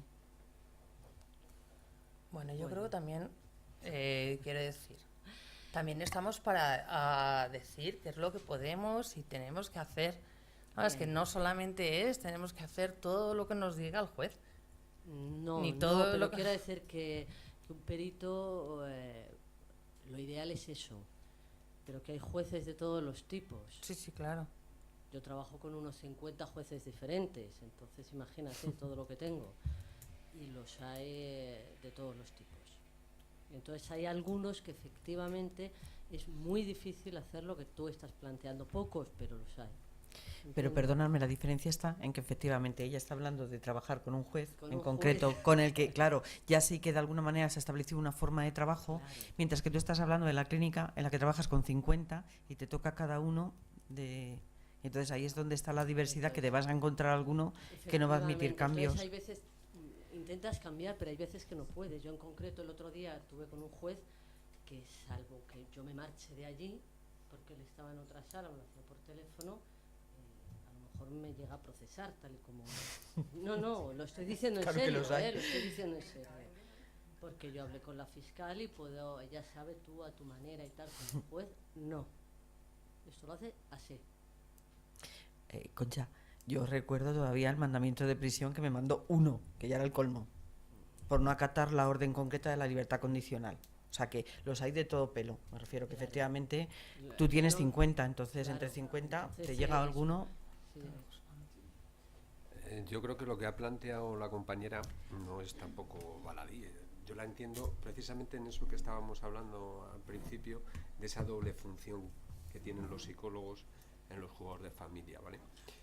Porque si nos remitimos a la función de perito, el informe pericial es un medio de prueba, y como medio de prueba tú tienes que poner en el informe aquello que permita que se cumpla el principio de contradicción, que aquí está el señor letrado, y entonces él entenderá que si yo digo que en un caso hay una interferencia parental, por ejemplo, por poner un ejemplo, voy a tener que sustentar de dónde me saco yo que hay una interferencia parental. Y evidentemente lo voy a sacar de las descriptivas que me esté diciendo el menor, en un caso concreto. Por otro lado, si atendemos a esa otra función del psicólogo en los juzgados de familia, tendente más, ya no solo a que todo lo que hacemos tiene que ser en el mejor interés del menor, ¿vale? Interpretado en bienestar, en el mejor ajuste post separación, como lo queramos interpretar. Pero desde ese otro punto de vista, pues claro, puedes entrar ahí en contradicción de que a lo mejor el informe pericial puede no ser lo más adecuado para esa relación o interacción familiar. Yo, lo he dicho al principio, soy mucho más perito en sentido estricto que esa otra función que se solicita en ocasiones a los psicólogos forenses en el procedimiento de familia, y yo lo tengo claro, cuando emito un informe es un medio probatorio y yo tengo que ser transparente en lo que he utilizado, en qué argumentos, en qué información he manejado para llegar a mis conclusiones. Sí que es verdad que todo eso se puede poner de muy distintas maneras, ¿vale? No tienes por qué ponerlo tal cual, ¿vale? Luego también nuestro código deontológico también te dice, es decir, tú cuidado con poner etiquetas devaluadoras con determinadas cuestiones que puedan añadir un daño, ¿vale?, innecesario, pero que no olvidemos que un informe pericial es un medio probatorio. Sí, por favor. Yo. A ver, yo trabajo en justicia, en un juzgado, pero no tiene nada que ver con familia ni con nada de eso. Y yo quería preguntaros cuál es vuestra opinión, porque yo estoy en contacto muy directo con los jueces por el tipo de trabajo que hago. Y me parece, no sé si es porque son muy elitistas o son pues como son, que el tema de la pericia yo creo que es un trámite que ellos aceptan que tiene que pasar el tema por ahí, pero son muy poco respetuosos. No sé, yo la opinión general en la jurisdicción que estoy es que se dan la vuelta y es que hablan, no es que hablen mal, sino que tienen muy poco en cuenta los informes periciales como prueba. Oye, disculpa, porque es que lo normal en nuestros casos y en las distintas jurisdicciones en las que trabajamos, que es aquí yo creo que estamos representando prácticamente a todas, ¿no? Está hasta de clínica, o sea, creo que estamos todas. La impresión que tenemos, me he abalanzado yo a contestar la primera, es que sí que se nos hace caso, incluso a veces en exceso. Es decir, nos gustaría que no se nos hiciera tanto caso, porque a la larga nosotros no somos los que decidimos, somos los que asesoramos. Y a veces la impresión que tenemos es no descargues tanto, y sobre todo en familia, pero en el ámbito penal 3/4 de lo mismo. No descargues tanto la responsabilidad en lo que te digo, porque el que tiene que tomar la decisión eres tú. Entonces te preguntaba la jurisdicción en la que estás porque me llama la atención. No, yo estoy en social, entonces va mucho informe pericial para accidentes de trabajo, para... Pero entonces no es forense público como de lo que estamos hablando, sino forenses privados. Hay forenses públicos cuando lo piden como prueba, a veces son informes que se han pedido a un forense de la administración, pero ¿sí? Normalmente son de parte. Son forenses, son peritos forenses. ¿Os lo pasan a vosotros? Sí, sí. Entonces es como cuando van a ratificar los informes, es como cuando se meten así un poco en términos, que pues tienen que explicarlo de alguna manera. Cuando se meten en términos es como no me estoy enterando de nada.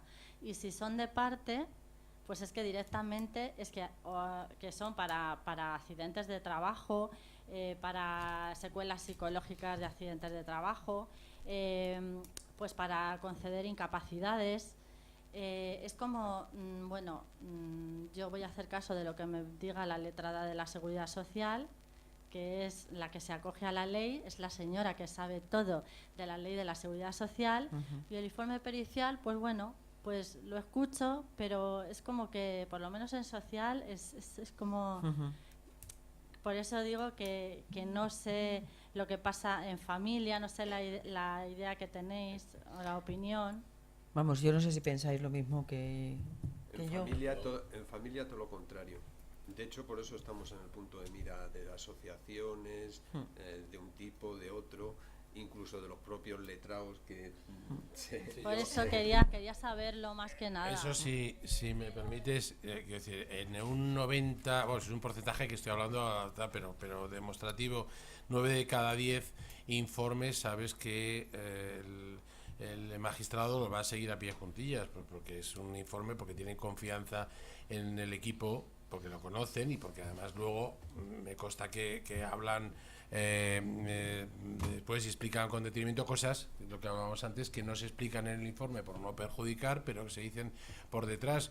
Yo cuando estaba de coordinador en un punto de encuentro familiar, que no tenemos el punto de encuentro el mismo peso que un equipo, pero también nos consideran cuasi peritos, y vas allí, luego hablas por detrás y cuentas determinadas cosas que no puedes meter en el informe para que alguno de los usuarios se sienta perjudicado, pero sin embargo te escuchan y tienes una credibilidad enorme. Yo ahí lo veo, que cuando hay un informe, yo luego me toca a mis clientes que va en contra o a favor, digo, mira, tenemos casi todo adelantado. O sea, lo que pasa es que una cosa es un informe de un equipo técnico que tiene una objetividad para el juez absoluta, y otra cosa es un informe de parte. O sea, si yo voy con un informe de parte, que yo por ejemplo en Madrid no lo hago porque sabemos que hay equipos técnicos, entonces es absurdo ir con un informe de parte, pero tú te vas a un pueblo donde no hay equipos, donde hay un atasco impresionante, que es como si no hubiera, y claro, es que lo que pasa con todo, pasa con los,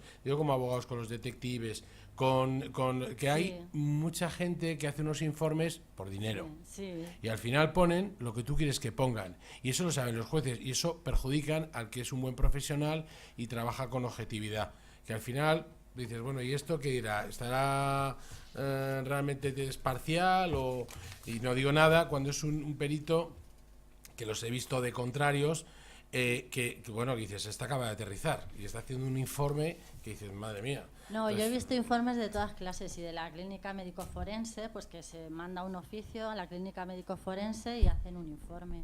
Entonces, pues, que los he visto de todas clases, y bueno, yo, por ejemplo, los que he visto ratificarse, psicólogos privados, es como, no sé, como...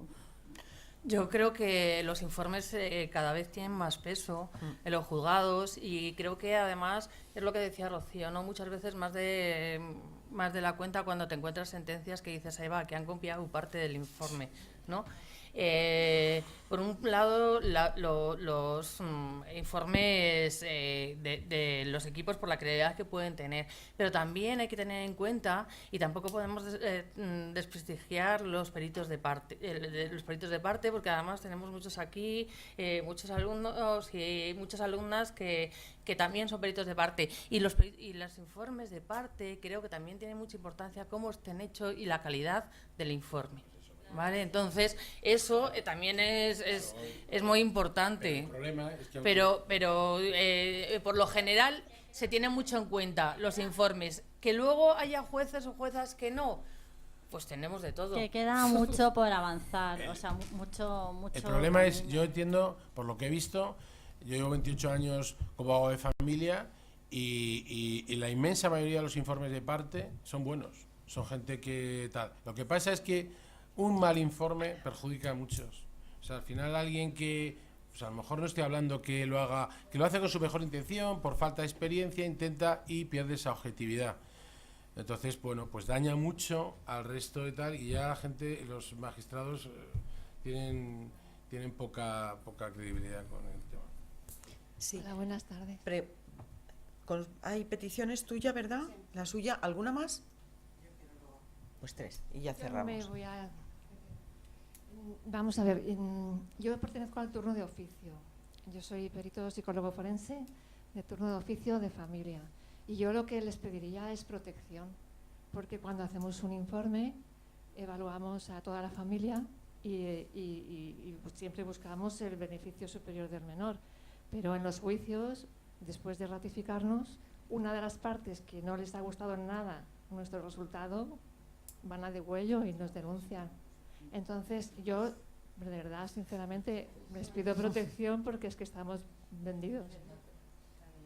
Pero eso dependerá, si me permites, de los jueces. Es lo mismo, yo he visto jueces que les da igual el perito, que dices, madre mía, ese su perito con el que trabaja, pues no se llevará bien, y que consienten cosas que no deberían consentir. Es que no van. Y hay otros que es al revés, que como profesional no te dejan ni siquiera hacer una contradicción. O sea, que es que eso depende de los jueces, claro. Los jueces nos protegen, pero es que luego los abogados van por detrás al colegio, y es al colegio donde introducen la denuncia por código deontológico. Pero es que eso es un derecho de los ciudadanos. Una picardía muy fuerte. Ya, claro. Pero es un derecho de los ciudadanos. Nos puede molestar, incomodar, pero la realidad es que el código deontológico está para dos cosas. Yo creo que solo entendemos, sobre todo cuando nos afecta, ¿vale? Solo atendemos a que nos molesta y que está para defender al ciudadano. No, también está para defenderte a ti. Porque si tú has hecho un informe pericial ajustado a los cánones que marcan las guías de buenas prácticas, la llamada psicología basada en la evidencia, tú no tienes por qué temer nada, porque en teoría ese informe no será sancionado. Ahora, que te denuncien, están en su perfecto derecho. Sí, pero vamos, que parece que siempre como que lo hacen, ¿no? Incluso te amenazan. Yo he tenido casos de peritajes que me han dicho los abogados directamente que como mi informe no fuera a su favor, que me iban a...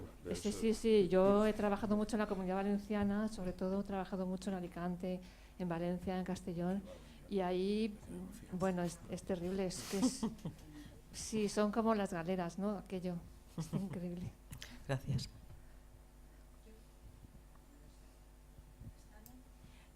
Yo lo que estamos ahora mismo viendo es la diferencia, y sí que las hay, cuando somos psicólogos que estamos adscritos a un juzgado o psicólogos en ejercicio liberal.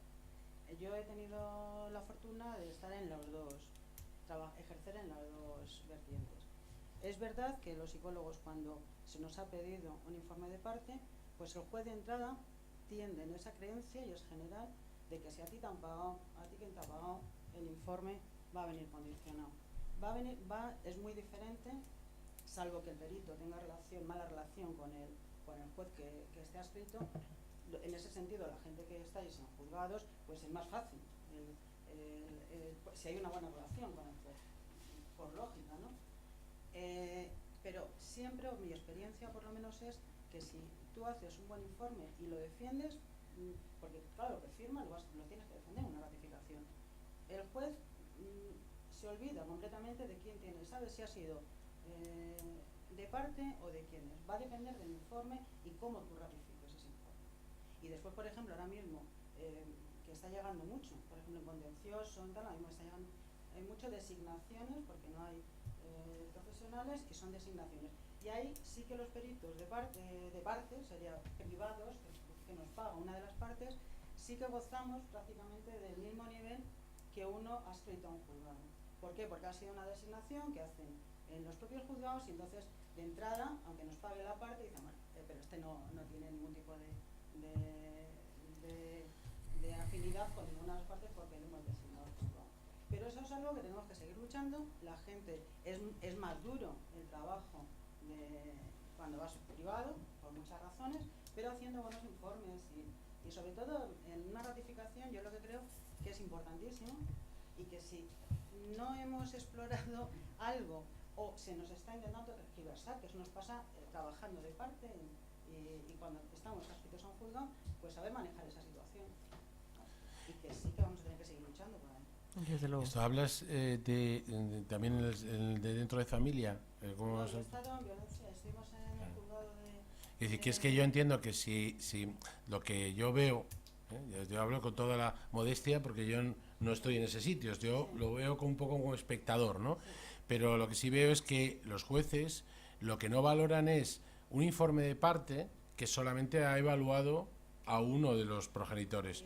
Y entonces, claro, es lógico, esto es incompleto, no tiene contradicción. Entonces, entonces ¿qué ocurre?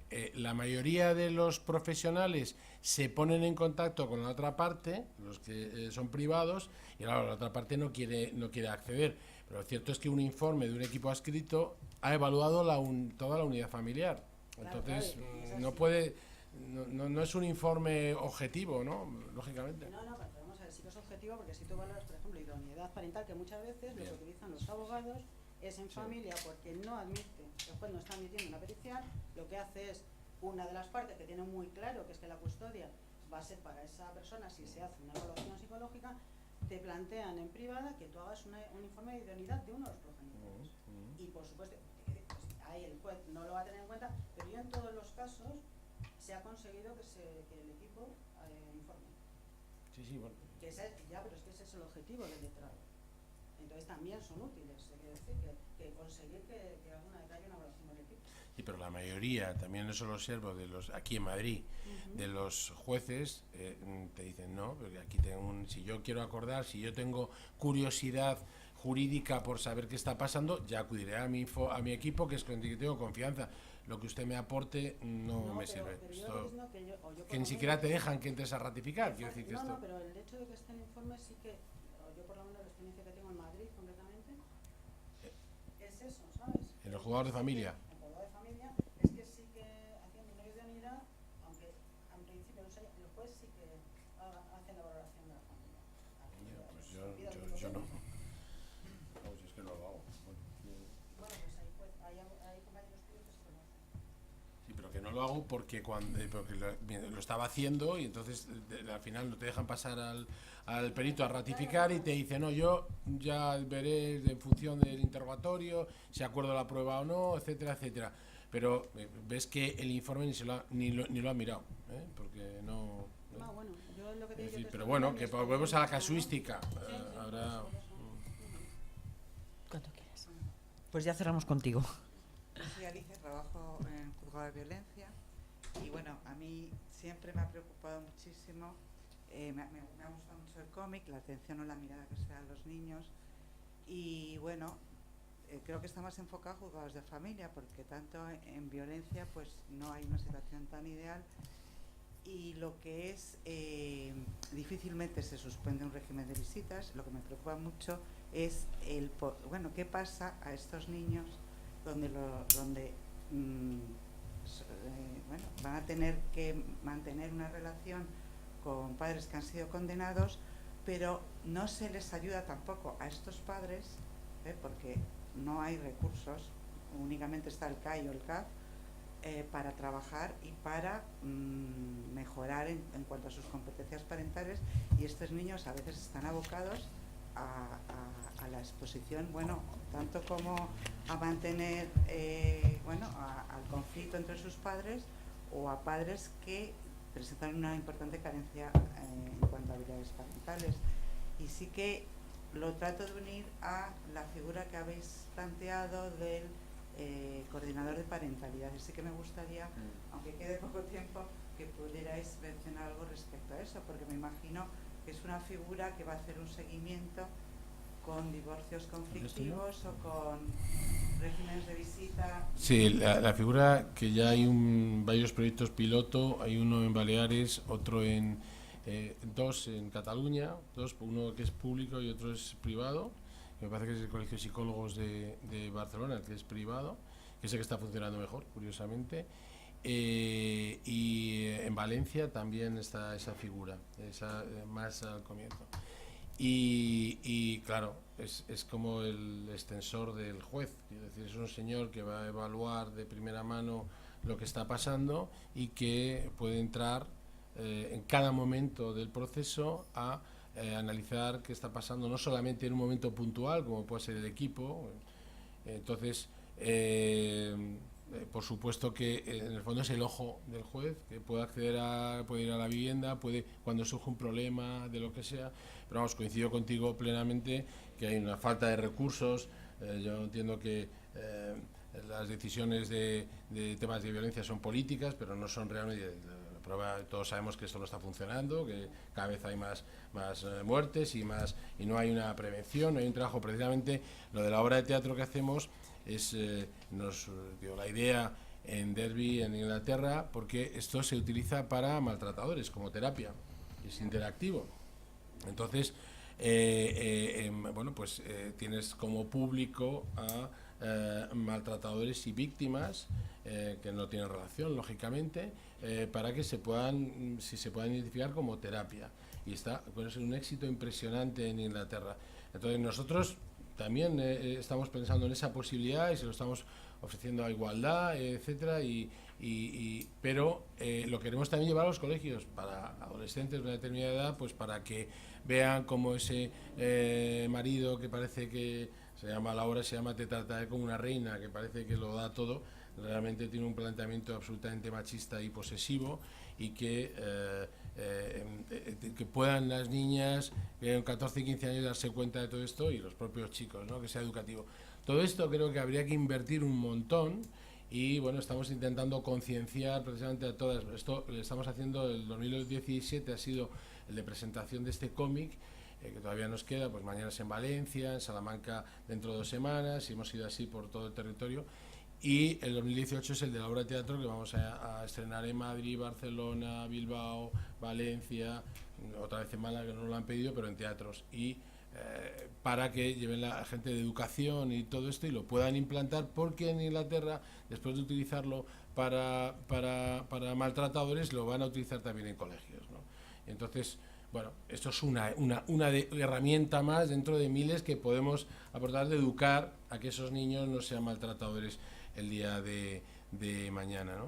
Pero completamente de acuerdo. Y perdona, y ya termino, estamos estudiando esa posibilidad de hacer un cómic para el tema de violencia. Lo que pasa es que claro, no damos más de sí, pero es una posibilidad que hemos contemplado, que nos plantearon también en Málaga, que también una psicóloga que trabajaba en temas de violencia, y no sé si un magistrado o una magistrada igualmente, que por qué no hacíamos un cómic para violencia, ¿no?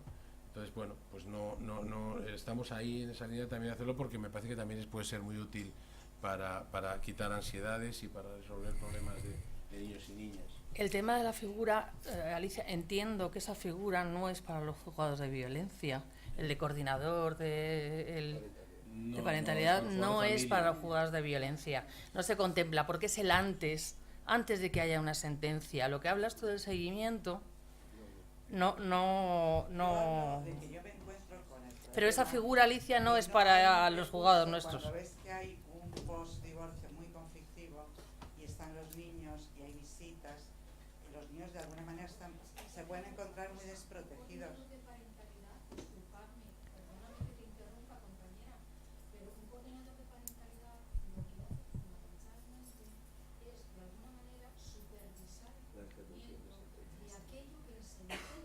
Se ha establecido. Yo he entendido ¿Pero jugar de violencia también? No.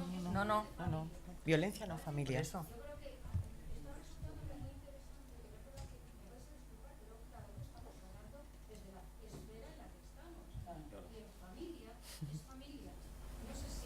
Y efectivamente tú en violencia verás problemáticas de familia. ¿Por qué lo es? Nuria. Pero sabes que puede cursar la penal y la parte civil en el supuesto de que quieran tramitar su proceso de ruptura. Y ya me callo, pero eso quería antes aclarar que el coordinador parental lo que hace fundamentalmente es supervisar aquello que en sentencia, en un proceso de ruptura de sentencia, se ha Establecido.